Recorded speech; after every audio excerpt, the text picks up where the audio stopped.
Now, fans that either sold their tickets or whatever, all of a sudden an emphasis is starting to get thrown onto the tickets where people believe she will be playing. And that's starting to make the ticket prices go up, up, and up. The Federal Reserve might need to step in, because CaitlinClark's return is making ticket prices go way up. The demand is unbelievable, like she's hitting crazy long shots from far away. TV ratings are setting new records. Fans are doing whatever they can just to sit near the court. Is this basketball or something magical? It feels like a mix of LeBron's fame, Steph's shooting, and Taylor Swift's huge fan following. And the wildest part? This excitement didn't even come from a winning shot, it was just her coming back from an injury. As soon as she stepped on the court again, everything changed.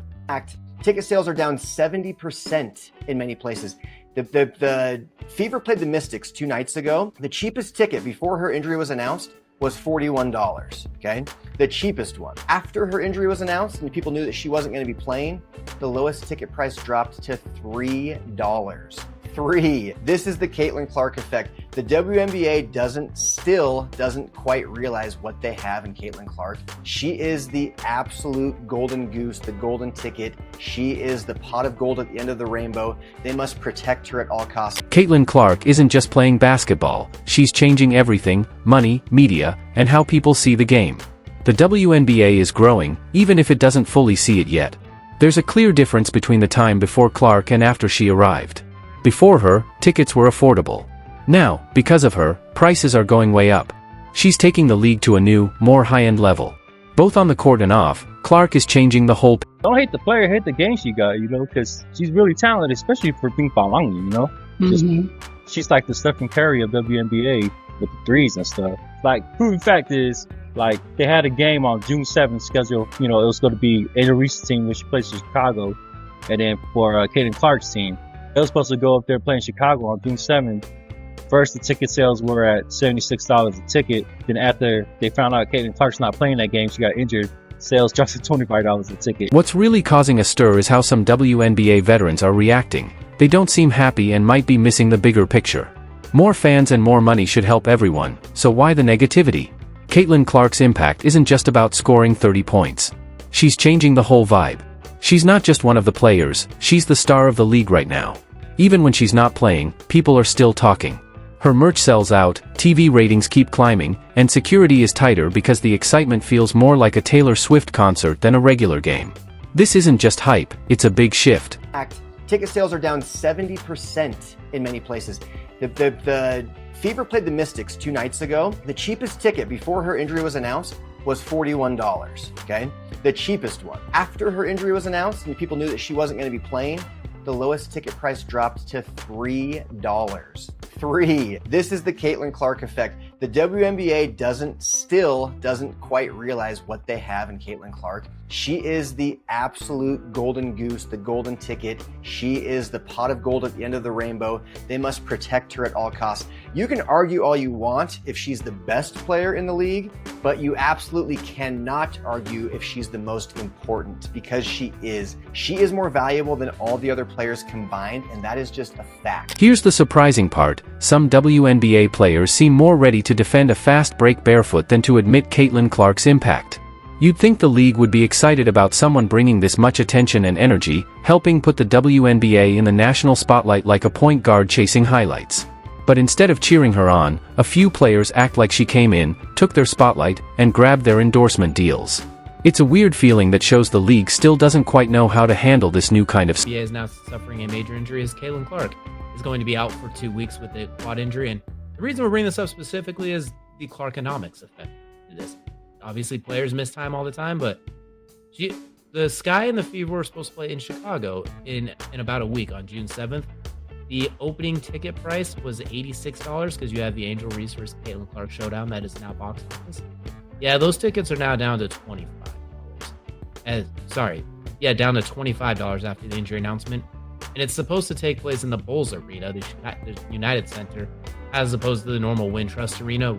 That's about a 12,000 seat difference, give or take. So the weirdest part? Even when CaitlinClark isn't having her best game, her impact is still huge. The arena stays packed, even when she's on the bench. fans just want to catch a glimpse of her. Who else in the league brings in crowds like that? It's definitely not the ones posting vague Instagram stories about respecting the vets. And yes, we do respect the veterans. But we also respect the 2.5 million people tuning in to watch Clark get triple-teamed at half-court. Some players don't seem to realize, Clark isn't their competition, she's their boost. Instead of riding that wave, some are too busy trying to stop it. You can see it in the looks, the body language, and the comments about rookies needing to earn it. But hasn't she already earned it by putting the league back in the national spotlight? The jealousy is louder than a buzzer beater. And the funny thing? Clark doesn't even act like a star. She doesn't ask for special treatment, she just drains long threes like it's nothing. Meanwhile, others seem more focused on protecting their turf than growing the game. It's an awkward vibe that shows how much the league is still struggling to welcome its support system. That shouldn't change. I think, Caitlin knows that she has ears and eyes in the locker room, and the support that she has behind, whether it's us or anybody else. I would like to think that she knows it's there, and to really take her time and make sure that she's, well enough to be who she needs to be for us, because I want the 100% Caitlin, so I'll take it. Then there's the media buzz. The second CaitlinClark touches the ball, everyone's talking, commentators go wild, there are slow-motion replays, and camera angles that feel like a movie. It's like ESPN mixed with National Geographic, following Clark in her natural space, the basketball court. Social media lights up, and even casual fans are breaking down plays on TikTok. You'd think players would be happy about all this attention. But instead, some throw side eyes and say things like, she still has to prove herself. Really? She's done more in 15 minutes than some teams have done in 15 years. And her impact isn't just about basketball. Even when she's not playing, fans wait by the tunnel hoping to see her. Ticket scalpers charge like she's headlining a major concert. Some teams haven't had this kind of excitement since the Obama era, but somehow, one rookie being out gets more attention than a full lineup. Still, all this hype brings some backlash, quiet tweets, shady interviews, and players acting like Clark created the idea of media hype. She's just a rookie, they say. Maybe so, but that rookie is filling more seats than your last few playoff games combined. Well, she's human after all, Dan. She's going to be out for at least a couple of weeks, it appears. Yeah, what's interesting about CaitlinClark? Remember last year, she played in the Final Four. Right after that, she went immediately to the WNBA. Draft came, season started, and, didn't miss a beat. And all of a sudden, she got a little rest and comes back, gets a little banged up. I heard you talking about it earlier, and it's going to be fascinating to me, Ricky. I've been to Fever games, and the one thing you notice, and this is more so than even when Peyton Manning was the quarterback of the Colts. The tension in the league, between respect and jealousy, is hard to miss. And CaitlinClark's rise is only making it stronger. It's confusing, because yes, the WNBA already has stars. Diana Taurasi is tough enough to make a brick wall back down. But Clark brings something else, something bigger. It's that cultural spark, like Serena Williams or Tiger Woods had.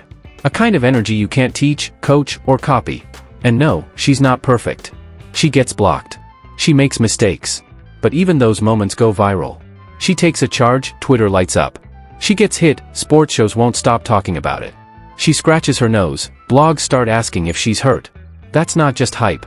That's real influence. Not because she asked for it, but because she earned it. Clark didn't just join the league, she started a movement. And if the WNBA is smart, it'll use that momentum instead of downplaying it with boring press releases and behind-the-scenes drama. Some players seem more focused on humbling her, like it's some kind of rookie ritual. But this isn't a college club, it's a business. And right now, CaitlinClark is the best promotion the WNBA has had since it began. To describe CaitlinClark. Amazing. A beast. She is the truth. She's the truth, and she was a rookie. Knock down the three-pointer, get to the rim. She can get to the free throw line. She's crafty. Yeah, very crafty. Crafty, so sometimes she look like she's coming off for a three-point shot and she backdoors you for a layup. She gets her teammates involved. She can pass, she can shoot. Man, she is the complete... This is where the real drama starts. Even people who don't usually watch the WNBA are noticing how differently CaitlinClark is being treated. Is this really how we treat the player who's bringing millions of new fans to the league? Apparently yes, especially if some are still upset about not making Nike's top list. The irony is obvious. This should be the league's easiest win. Clark's rise is the perfect chance to highlight other great players, sell more jerseys, get better TV deals, and grow the game. But instead, some act like her success is a threat, not a breakthrough. Every time she plays, or even when she doesn't, the WNBA gets more attention. But some players seem more interested in keeping others out than helping the league grow. And that's the real loss. This could be a defining time for the league, if only egos didn't try to block progress.